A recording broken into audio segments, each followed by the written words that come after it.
ओम शांति आमर आजिर ही विशेष चिंतन को समस्तन को स्वागत। आज आमे गोटे बहुत माने गभीर आध्यात्मिक विषय उपरे आलोचना करबा को जाउछु।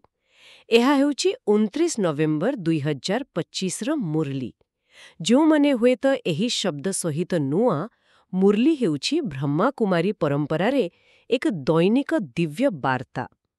आउ आजिर मुरलीर मुख्य विषय हेउची केमिति जणे निज जीवन रे पूज्य स्थिति पाई परिबो। आमे चेष्टा करिबा एहार मूल तत्व को बुझीमा पाई। निश्चित आउ एही तत्व गुड़िक माने गोटी सहित आवटे एमती जड़ित जे पूरा आलोचना शेष पर्यंत सुनिबा बहुत जरूरी। जदि एहीपरी गभीर आध्यात्मिक विश्लेषण रे आग्रह अछि तेबे आगुकू एमिति आलोचना पाई चैनल को सब्सक्राइब करबा को विचार करि पारंती। तेबे चालंतु आरंभ करिबा। आजिर मुरली रे गोटे बहुत मौलिक प्रश्न पचरा जाइछि। केउ पुरुषार्थ बा प्रचेष्टा सर्वदा पाई पूज्य करि दिए? एटा बहुत बड़ प्रश्न, कारण आमे समस्ते तो सम्मान खोजु। हाँ, आउ एही ग्रंथरे उत्तरटा भी बहुत स्पष्ट भावरे दिया जाइछि। कहा जाइछि आत्मार ज्योति जलाइबा माने तमो प्रधान आत्मा को सतोप्रधान करिबार पुरुषार्थ। एटा ही सबुदिन पाई पूज्य करिथाए।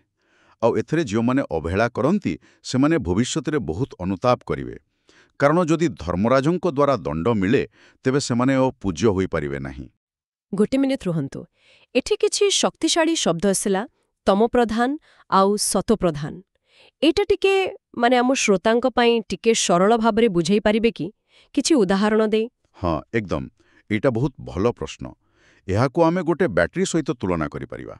जेतेबेले आत्मा निजर मूल शुद्ध और शक्तिशाली स्थिति रे थाए सेटा हला सतोप्रधान माने गोटे फुल चार्ज होइथिबा बैटरी भली। किंतु समयक्रमे बारंबार जन्म नेई कर्म करी करी तार शक्ति कमी जाए, सेतेबेले से दुर्बल होई जाए, विकारग्रस्त हुए। एही डिस्चार्ज होई जाइथिबा स्थिति को तमोप्रधान कहा जाए।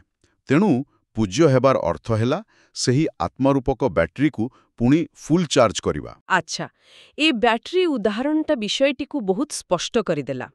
तेबे जदि लक्ष्य हेउछि आत्मा बैटरी को रिचार्ज करिबा, एहार प्रथम पाद कोन?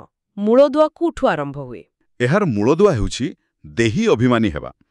एहार अर्थ हेउछि निजर परिचय को एई शरीररू बदलाई आत्मा स्तर को नै दिबा। आमे एक शरीर नुह जहार आत्मा अछि, बरम आमे एक आत्मा जे एई शरीर को गोटे वस्त्र भली व्यवहार करुछि। जेतेबेले केही एई स्मृति रे रही बाबा बा परमात्मा को स्मरण करे, सेतेबेले तार जन्म जन्मांतरर पाप कटि जाए। एठी पुणी गोटे नुआ शब्द बाबा। एही प्रसंगरे बाबा काहाकू कुहा जाउछि? एठी बाबा शब्दटी सेही परम पिता परमात्मांक पई व्यवहार करा जाइछि, जे सबु आत्मांकर पिता। मुरली रे गोटे बहुत सुंदर उदाहरण अछि। जेमती गाड़ीर पेट्रोल सरीगले से अचल होई जाए, सेमिति आत्मार शक्ति सरी जाइतिला। एबे परमात्मांक स्मृति ही सेही पेट्रोल जहा आत्मा को पुणी थरे शक्ति रे भरी देउछि। ए स्मृति ही रिचार्जिंग प्रक्रिया। बुझिली। तेबे मूल कथा हेला एक आंतरिक अभ्यास, निज परिचय उपरे एकाग्र हबा आउ परमात्मांको स्मरण करिबा। एटा सुनिकी मो मनरे गोटे प्रश्न आसुछे। आमे जो बाहारर पूजा पाठ करू, पर्वपर्वाणी पालन करू, जेमिति कि दीपावली, ताकू नेई ए दर्शन कौन कहे? हाँ, यह एक जुक्तियुक्त प्रश्न।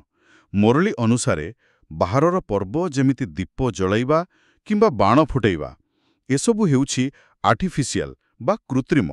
एहार मान नुहे जे सेगुड़िक खराब, किंतु लोकमाने तार प्रकृत आध्यात्मिक अर्थ को भूली जाइछंती।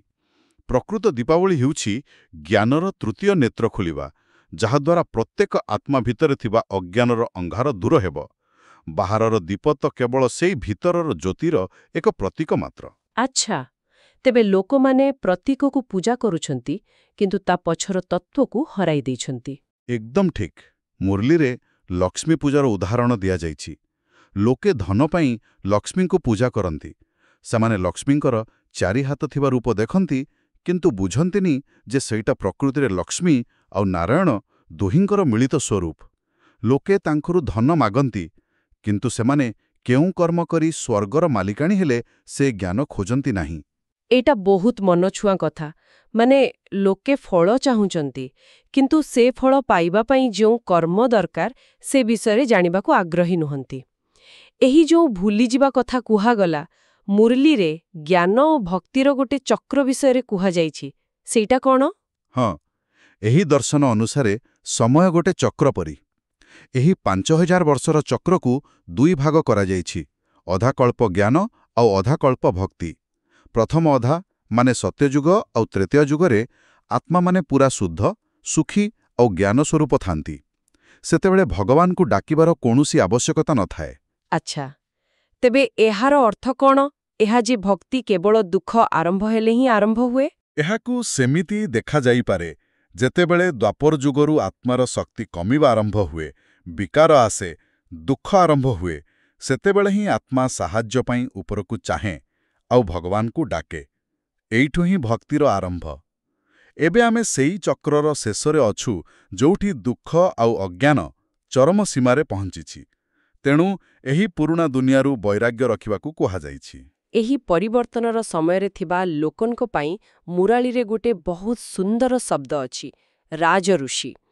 ଏଟା ଟିକେ ବିରୋଧାଭାସୀ ଲାଗୁନି? ଋଷିମାନେ ତ ସବୁ ତ୍ୟାଗ କରନ୍ତି, ଆଉ ରାଜାମାନେ ଶାସନ କରନ୍ତି। ଜଣେ ଏକା ସାଙ୍ଗରେ ଦୁଇଟା କେମିତି ହବ? ଏଇଟା ହିଁ ଏହି ଶିକ୍ଷାର ସବୁଠୁ ସୁନ୍ଦର କଥା।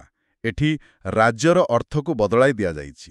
ଏହା କୌଣସି ବାହାରର ରାଜ୍ୟ ନୁହେଁ, ବରଂ ନିଜ ଇନ୍ଦ୍ରିୟ, ମନ ଆଉ ସଂସ୍କାର ଉପରେ ରାଜ୍ୟ କରିବା, ମାନେ ଆତ୍ମଶାସନ। ସାଧାରଣ ଋଷିମାନେ ତପସ୍ୟା କରନ୍ତି, କିନ୍ତୁ ସେମାନେ ବ୍ରହ୍ମତତ୍ତ୍ୱ କିମ୍ବା ଦେବୀଦେବତାଙ୍କୁ ସ୍ମରଣ କରନ୍ତି। କିନ୍ତୁ ରାଜଋଷି କେବଳ ଏକ ପରମାତ୍ମାଙ୍କୁ ସ୍ମରଣ କରିବାର ତପସ୍ୟା କରେ, ଯାହାଦ୍ୱାରା ସେ ନିଜ ଉପରେ ବିଜୟ ପାଏ ଏବଂ ଭବିଷ୍ୟତର ଦିବ୍ୟ ରାଜ୍ୟର ଅଧିକାରୀ ହୁଏ। ଏହା ରାଜକୀୟତାକୁ ବାହ୍ୟ ଶକ୍ତି ନୁହେଁ, ବରଂ ଆନ୍ତରିକ ଆତ୍ମନିୟନ୍ତ୍ରଣ ଭାବରେ ଦେଖୁଛି। ସମ୍ପୂର୍ଣ୍ଣ ଭାବରେ। ଏହି ପ୍ରସଙ୍ଗରେ ମୁରଲୀର ଗୋଟେ ଶକ୍ତିଶାଳୀ ରୂପକ ଦିଆଯାଇଛି। କୁହାଯାଇଛି ଯେ ବର୍ତ୍ତମାନ ସମସ୍ତେ କାମଚିତା ଉପରେ ବସିଛନ୍ତି, ମାନେ କାମନା ବାସନାର ନିଆଁରେ ଜଳି ପତିତ ବା କଳା ହୋଇଯାଇଛନ୍ତି। ବାବା ବା ପରମାତ୍ମା ଆସି ସେମାନଙ୍କୁ ସେଇ ଚିତାରେ ଉଠାଇ ଜ୍ଞାନ ଚିତା ଉପରେ ବସାଉଛନ୍ତି, ଯେଉଁଠି ଜ୍ଞାନର ନିଆଁରେ ସବୁ ବିକାର ଭସ୍ମ ହୋଇଯାଏ ଆଉ ସେମାନେ ପୁଣି ପବିତ୍ର ହୋଇଯାଆନ୍ତି। ଏହି ପବିତ୍ରତା ଉପରେ ବହୁତ ଗୁରୁତ୍ୱ ଦିଆଯାଇଛି। ପାଠ୍ୟରେ କୁହାଯାଇଛି କାମ ମହାଶତ୍ରୁ। ଏହା ଶୁଣିବାକୁ ବହୁତ କଠୋର ଲାଗୁଛି। ଏହା ଉପରେ ବିଜୟ ଲାଭ କଲେ ଜଣେ ଜଗତ ଜିତ୍ ହୋଇପାରିବ ବୋଲି କୁହାଯାଇଛି। ଏହା କେତେଦୂର ସମ୍ଭବ? ନିଶ୍ଚିତ ଭାବରେ ଏହା ଏକ ବଡ଼ ଆହ୍ୱାନ। କିନ୍ତୁ ଏହି ଦର୍ଶନ ଅନୁସାରେ ଏହା ହିଁ ସବୁଠୁ ବଡ଼ ବିଜୟ। ଯେତେବେଳେ ଜଣେ ଏହି ମୂଳ ବିକାର ଉପରେ ବିଜୟ ପାଏ, ସେତେବେଳେ ବାକି ବିକାର, କ୍ରୋଧ, ଲୋଭ, ମୋହ, ସେସବୁ ଆପେ ଆପେ ଦୁର୍ବଳ ହୋଇଯାଏ। ଲକ୍ଷ୍ମୀନାରାୟଣ ଏହି ପୁରୁଷାର୍ଥ କରିଥିଲେ। ସେଥିପାଇଁ ସେମାନେ ସେହି ପଦ ପାଇଲେ। ଏଠାରେ ବ୍ରାହ୍ମଣମାନଙ୍କ କର୍ତ୍ତବ୍ୟକୁ ଭ୍ରମରୀ ସହିତ ତୁଳନା କରାଯାଇଛି, ଯିଏ ଅନ୍ୟ କୀଟକୁ ନିଜ ସମାନ କରିଦିଏ। ଠିକ୍ ଅଛି, ତେବେ ଏହା ଏକ ସମ୍ପୂର୍ଣ୍ଣ ରୂପାନ୍ତରଣର ଯାତ୍ରା। ଯଦି ଆମେ ଏସବୁ ଆଲୋଚନାକୁ ସାରାଂଶ କରିବା, ତେବେ ଧାରଣା ପାଇଁ ମୁଖ୍ୟ ଶିକ୍ଷା କ'ଣ? ମୁଖ୍ୟତଃ ଦୁଇଟି କଥା ଉପରେ ଗୁରୁତ୍ୱ ଦିଆଯାଇଛି। ପ୍ରଥମତଃ, ପରମାତ୍ମାଙ୍କ ପରି ସବୁବେଳେ ସୁଖଦାୟୀ ହେବା, ସମସ୍ତଙ୍କୁ ମୁକ୍ତି ଆଉ ଜୀବନ ମୁକ୍ତିର ରାସ୍ତା ଦେଖାଇବା।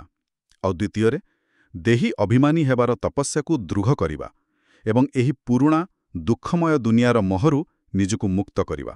ଏହି ପାଠ୍ୟରେ ପ୍ରତିଦିନ ଗୋଟେ ବରଦାନ ବି ଥାଏ। ଆଜିର ବରଦାନଟି କ'ଣ ଥିଲା ଆଉ ତାର ଅର୍ଥ କ'ଣ?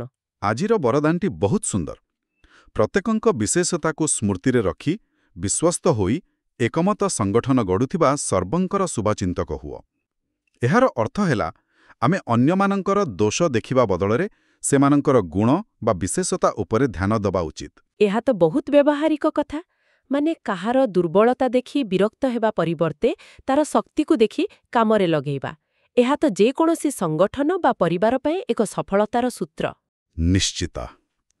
ବରଦାନରେ ଆହୁରି କୁହାଯାଇଛି ଯେ ଯଦି କେହି ତୁମ ଆଗରେ ଅନ୍ୟ କାହାର ନିନ୍ଦା କରୁଛି, ତାକୁ ସମର୍ଥନ କରନି, ବରଂ ତୁମେ ସେହି ବ୍ୟକ୍ତିର କୌଣସି ଭଲ ଗୁଣ କହି କଥାର ମୋଡ଼ ବଦଳାଇ ଦିଅ। ତାହା ହିଁ ଜଣେ ପ୍ରକୃତ ଶୁଭଚିନ୍ତକର କାମ। ଆଉ ଆଜିର ସ୍ଲୋଗାନ ଆଉ ଶେଷ ସଂକେତ କ'ଣ ଥିଲା? ସ୍ଲୋଗାନଟି ହେଉଛି, ଶ୍ରେଷ୍ଠ ସଂକଳ୍ପର ଖଜଣା ହିଁ ଶ୍ରେଷ୍ଠ ପ୍ରାରବ୍ଧ ବା ବ୍ରହ୍ମଣ ଜୀବନର ଆଧାର। ମାନେ ଆମ ଚିନ୍ତାର ଗୁଣବତ୍ତା ହିଁ ଆମ ଭାଗ୍ୟ ନିର୍ଣ୍ଣୟ କରେ। ଆଉ ଶେଷ ସଂକେତ ହେଉଛି ଅଶରୀରୀ ବା ବିଦେହ ସ୍ଥିତିର ଅଭ୍ୟାସ ବଢ଼ାଇବା। ଯେତେବେଳେ ଶରୀର ଛାଡ଼ିବାର ସମୟ ଆସିବ, ସେତେବେଳେ ଯେପରି ଆତ୍ମା ଏକ ସେକେଣ୍ଡରେ ଶରୀରର ମୋହରୁ ମୁକ୍ତ ହୋଇପାରିବ। ତେବେ ଆଜିର ଆଲୋଚନାରୁ ଆମେ ଗୋଟେ ସମ୍ପୂର୍ଣ୍ଣ ଯାତ୍ରା ଦେଖିଲେ। ତମପ୍ରଧାନ ସ୍ଥିତିରୁ ଆରମ୍ଭ କରି ନିଜକୁ ଆତ୍ମା ଭାବି ପରମାତ୍ମାଙ୍କ ସ୍ମୃତିରେ ନିଜକୁ ରିଚାର୍ଜ କରି ନିଜ ଇନ୍ଦ୍ରିୟ ଉପରେ ରାଜ୍ୟ କରି ରାଜଋଷି ହେବା, ଆଉ ଶେଷରେ ସମ୍ପୂର୍ଣ୍ଣ ମୁକ୍ତ ବା ବିଦେହୀ ସ୍ଥିତି ହାସଲ କରିବା। ହଁ, ଆଉ ମୁଁ ଶେଷରେ ଗୋଟିଏ କଥା କହିବାକୁ ଚାହିଁବି। ମୁରଲୀରେ କୁହାଯାଇଛି ଯେ ବାବା ଏକ ଏକ୍ୟୁରେଟ୍ ଟାଇମ୍ ବା ସଠିକ୍ ସମୟରେ ଆସନ୍ତି, ଠିକ୍ ଯେତେବେଳେ କଳ୍ପର ରାତି ସରି ଦିନ ଆରମ୍ଭ ହେବାକୁ ଯାଉଥାଏ। ଏହି ମହତ୍ତ୍ୱପୂର୍ଣ୍ଣ ମୁହୂର୍ତ୍ତରେ ଉପସ୍ଥିତ ରହିବାର ସୌଭାଗ୍ୟକୁ ଅନୁଭବ କରିବା ପାଇଁ ଏ ବାକ୍ୟ ପ୍ରେରଣା ଦିଏ। ଏହା ପ୍ରକୃତିରେ ଏକ ଗଭୀର ଚିନ୍ତା, ଆଉ ଆମ ଶ୍ରୋତାମାନଙ୍କ ପାଇଁ ଏକ ଅନ୍ତିମ ବିଚାର। ଆମ ଜୀବନରେ ଏମିତି କ'ଣ ଅଛି ଯାହା ଆମେ କେବଳ ବାହାରର ସ୍ୱୀକୃତି ପାଇଁ କରୁ, ଯାହାକୁ ଏହି ଦୃଷ୍ଟିକୋଣରୁ ପୁଣି ଥରେ ଭାବିହେବ? ଆଜିର ଏହି ଦିବ୍ୟ ଜ୍ଞାନର ଶକ୍ତିକୁ ଅନୁଭବ କରିବା ପାଇଁ ଆମେ ଆମର ଶ୍ରୋତାଙ୍କୁ ଅନୁରୋଧ କରୁଛୁ କମେଣ୍ଟ ବକ୍ସରେ ଓମ୍ ଶାନ୍ତି ଲେଖିବାକୁ। ଏବଂ ଯଦି ଏହି ଆଲୋଚନା ଆପଣଙ୍କୁ ମୂଲ୍ୟବାନ ଲାଗିଲା, ତେବେ ଶାନ୍ତି ଏବଂ ଆନନ୍ଦର ଏହି ବାର୍ତ୍ତାକୁ ନିଜର ବନ୍ଧୁ ଏବଂ ପରିବାର ସହିତ ଅଂଶୀଦାର କରନ୍ତୁ ଏବଂ ବାବାଙ୍କର ଆଶୀର୍ବାଦ ପ୍ରାପ୍ତ କରନ୍ତୁ। ଓମ୍ ଶାନ୍ତି। ଆପଣ ଶୁଣୁଛନ୍ତି ରେଡିଓ ତୋଷାଳୀ, ଆମ ମାଟିର ସ୍ୱର।